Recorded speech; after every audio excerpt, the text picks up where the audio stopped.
Tervist! Ma tahan tankida oma autot. Selleks ma valin oma esilehele paigutatud kaustalt siit tankimine ja vajutan lihtsalt pluss. Juba nimekirjas näen ma oma varasemaid tankimisi, milliseid masinaid, mida ma olen tankinud, kui palju. Vajutades pluss, valin ma masina, mida ma parasjagu tankima hakkan. Millist kütust ma sellele masinale tangin.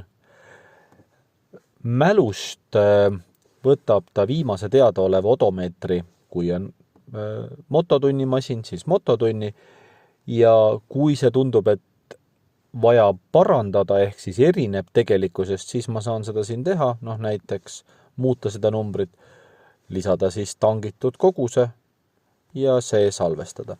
On olemas ka selline lisainfoväli, kuhu ma saan lihtsalt infot juurde kirjutada ja salvestan tankimise ja niimoodi see tankimine salvestus.